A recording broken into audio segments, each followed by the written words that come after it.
Hello and welcome to Wilmington Biz Talk presented by the Greater Wilmington Business Journal. On today's show, we're going to be talking about sports tourism in the Wilmington area, talking to a couple of local experts. But first, we have a message from our sponsor. Hello, I'm Ann Gardner, CEO of Cape Fear Realtors. Realtors support this program's efforts to connect our community in meaningful dialogue with actionable insights. Realtors are dedicated professionals who build strong, resilient communities and businesses. Work with someone you can trust. Work with a realtor. Learn more at capefear.realtor.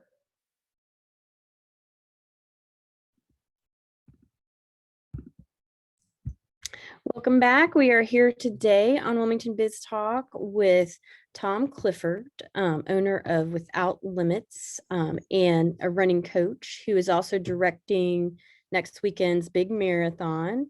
And we're also here with Kim Hufham, who is president of the Wilmington and Beaches Convention and Visitors Bureau.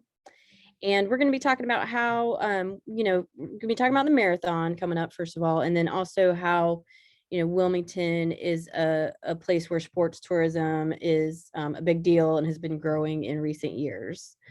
So first, I want to ask you, Tom, how preparations are going for the Novant Health Marathon this weekend or next weekend.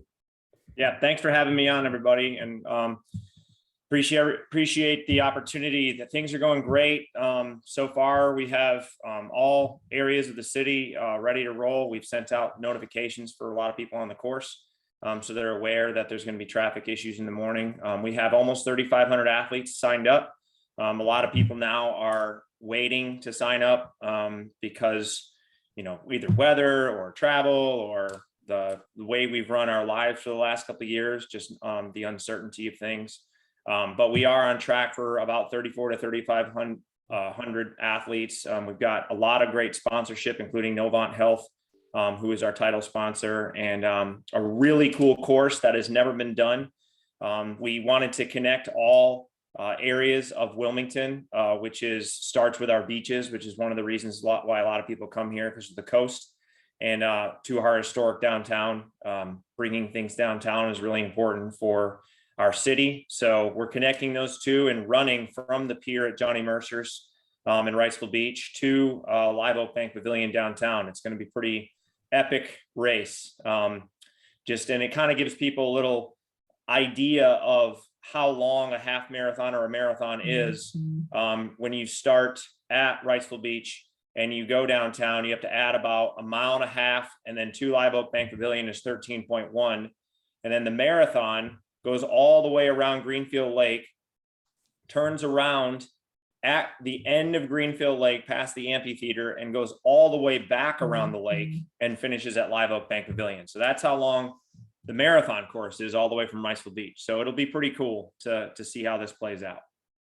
And Kim, how do events like this, with 3,500 people coming into Wilmington, and a lot of them are coming from, I imagine, from all over, in the state, out of state. How does that impact the tourism industry here?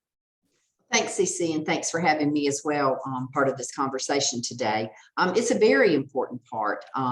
Races such as, Tom's event coming up next weekend, we estimate economic impact of over $2 million to our community.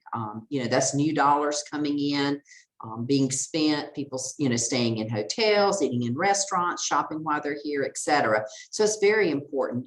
Some of the other events that we've had are upwards of over 2 million. Some of the soccer events that we've had, those types of things. And another point to bring out, that not only is the direct spending and the economic impact to our community, but many of these events give back to the community. They, help sponsor some local charities and things like that, as a part of the event as well. So there's many, very, very many upsides as far as having, sports tourism events here in our community.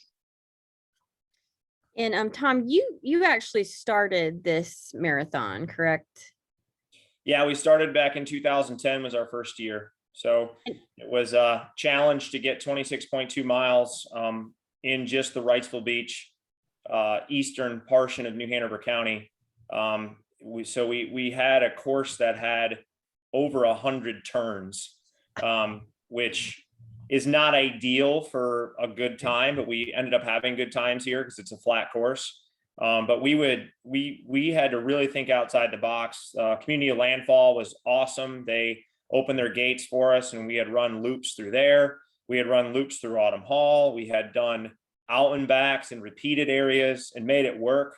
But the overall presentation of the course was always a challenge. Racers came here and ended up kind of getting confused, and it was almost like a one and done because of not for everybody a one and done, but it was sort of a one and done because it was like, man, that was great and all, and I had a good time, but I had to like do this area 3 times. And people don't want to do that. They want to go to courses that are known for their wide variety of mileage, wide variety of what you see on the course, and just making it almost like a journey and a tour of the best of the city. And so if you think about big races around the country, they give a tour of the best parts of the city. And that's what our ultimate goal was when we first started. Right. That makes sense. And how many people did you start with? How many people ran it that first year? I think we had 1,250. Okay. So 1,250 was about the number of finishers that first year.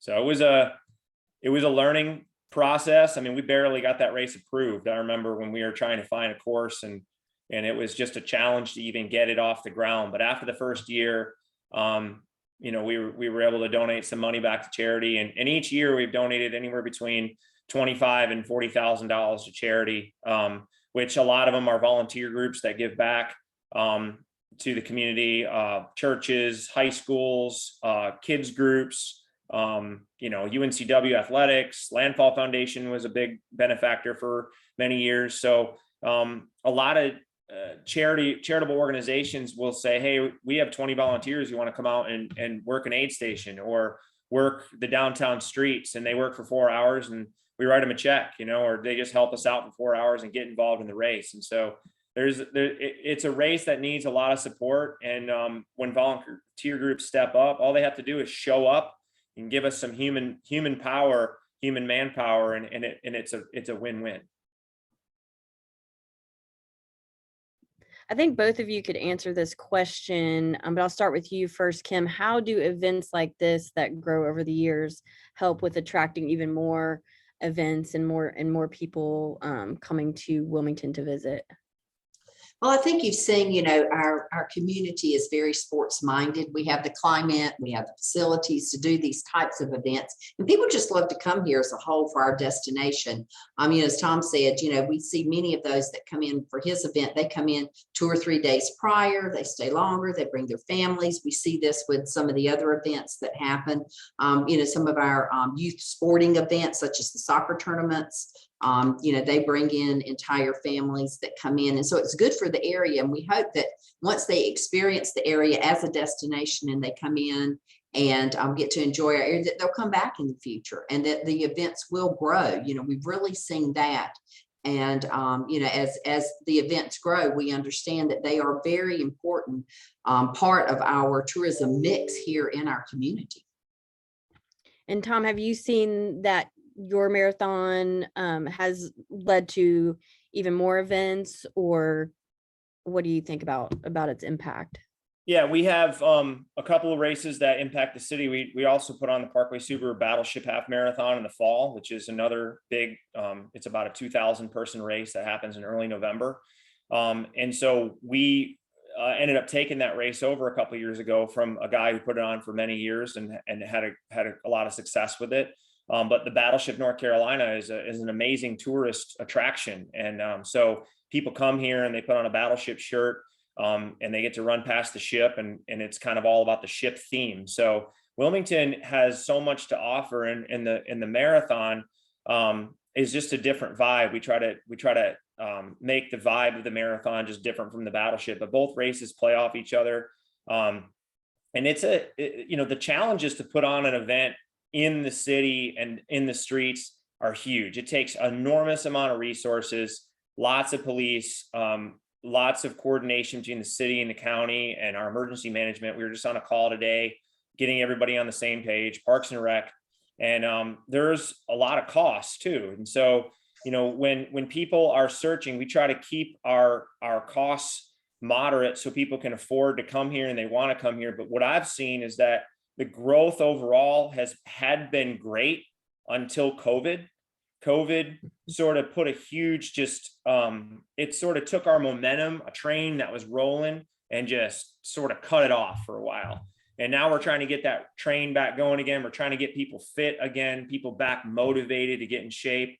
I think it just got a lot of people out of their rhythm, because in 2020, we had 1 week to go. We had everything planned for this exact course, which takes a year, 2 years of planning. And then 1 week to go, that's when everything hit the fan. Everybody canceled everything. The country shut down. So as the race was, I was having deliveries being delivered to my door while we were canceling the race. It was tough. And we had record numbers that year, so I know it's going to take a year or two. And I just, whoever's listening, I know that there's so many great events in Wilmington, and this is one of them. And it's one to get behind. And if we can get it, I believe we want to get it to 4,000 to 5,000 people and make it one of the Southeastern United States, one of the best destination races that you can come to.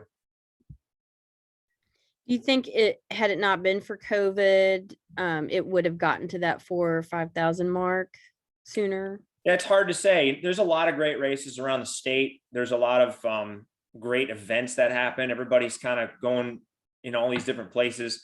I do, because so many races got canceled, that now people are able to go to the races that they were going to go to a year or two ago, and actually take advantage of going to them. So once they kind of get back to their local event that they were going to do anyway, then they might say, oh, hey, I did that race last year, I'm going to go to a new race next year. And then they start looking for those destination races again. So it's hard to say, but it's always a process to get an event to that size. But we're really happy with this year, because it is our first year executing this course, and we have to shuttle people from downtown Wilmington to Wrightsville Beach. And that alone is a logistical challenge alone, to get 12 shuttle buses to make 2 trips with traffic and everything like that. So we're really happy with how it's going to go with our numbers this year. And it's going to be a great journey for the people to start at sunrise on the beach and end downtown on the riverfront.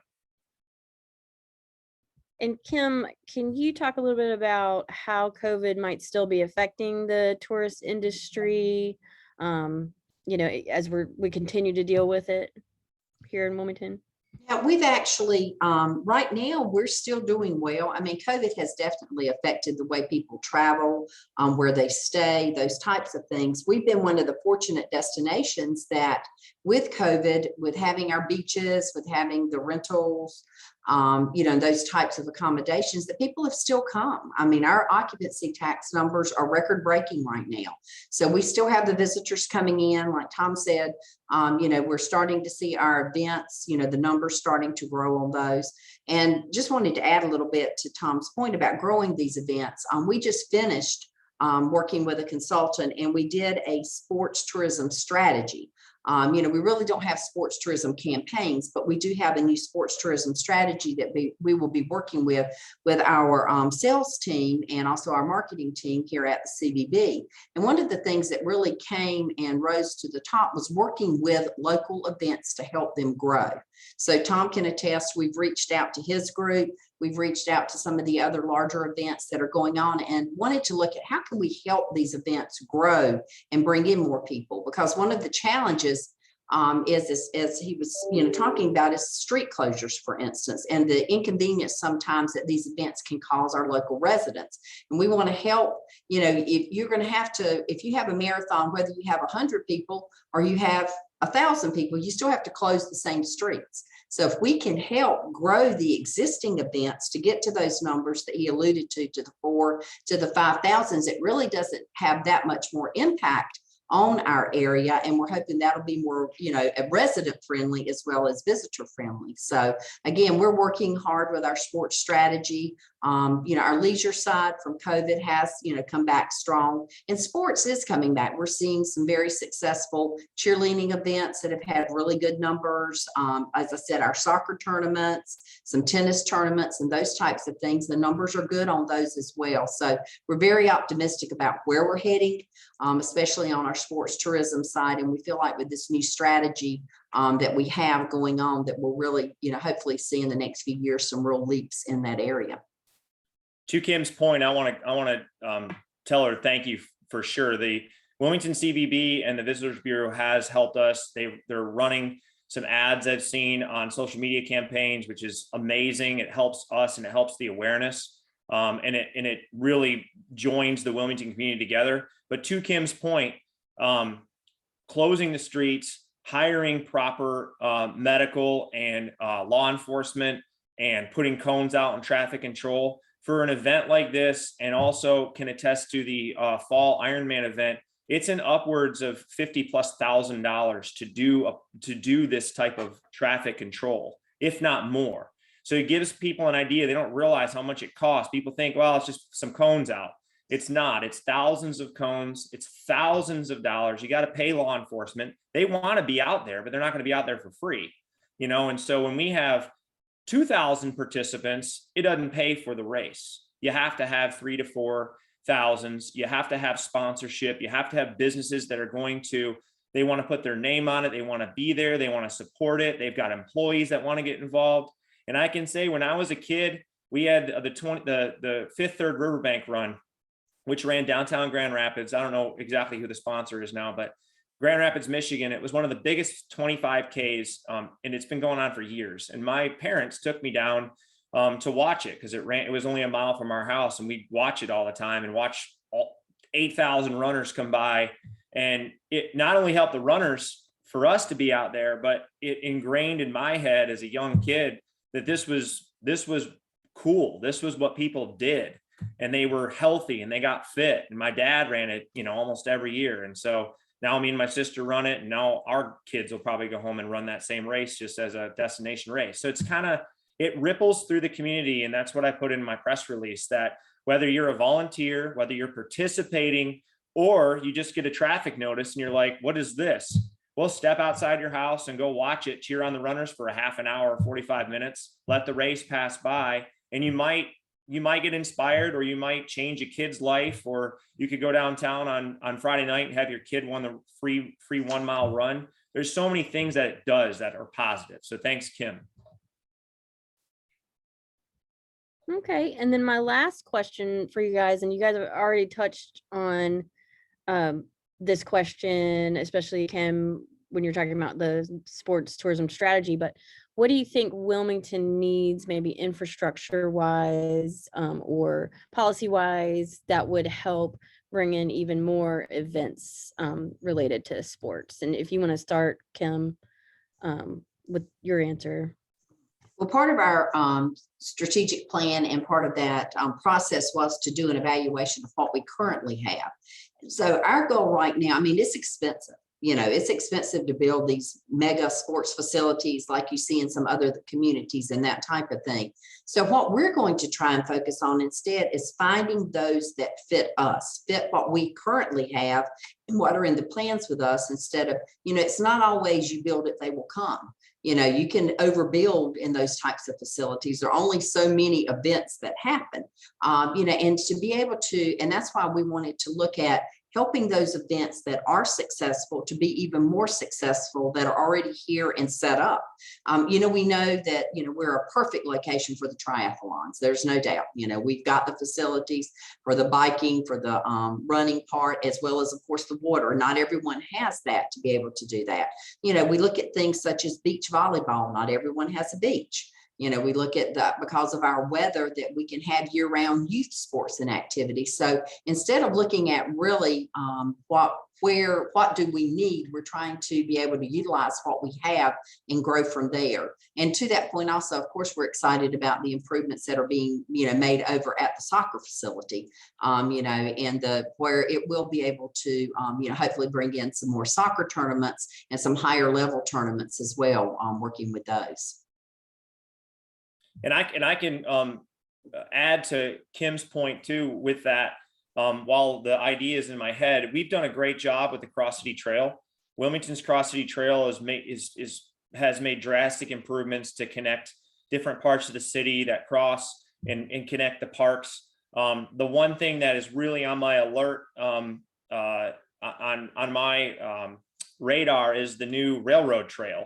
And what that will do is help connect the beach to downtown. And again, that's sort of where our idea was, to make this race more about the destination to destination, to connect the two reasons people come here, was the beach and downtown. So the more, we see growth in the city, the more we can keep expanding on the idea of getting people access to how to get from the beach to downtown safely, whether they're out at night having a night out, or whether they're running a road race or we're putting one on, and we can reduce traffic congestion too. Our goal, for the folks out there who aren't runners, is not to congest traffic all day. It's to get the race, to get in, to get it out of the way, so that the runners get across the main intersections as fast as we can. That's why we gave the runners time cutoffs that they have to meet, and then we get the roads back open again. But we know that no matter what, there is an inconvenience for a while. So for those people who got to get places in the morning, make sure you take extra time. But on that note, with 4 ways we can grow our trail system to keep expanding the parks and the trails and doing things like that really helps. Okay. Well, thank you, Tom Clifford and Kim Hufham, for being with us today, talking about sports tourism. And don't forget that the Novant Health Wilmington Marathon 12th annual is taking place February 24th through the 26th. So plan for that. And I appreciate you guys being on today. Thank you. Thank you. Thanks for the opportunity.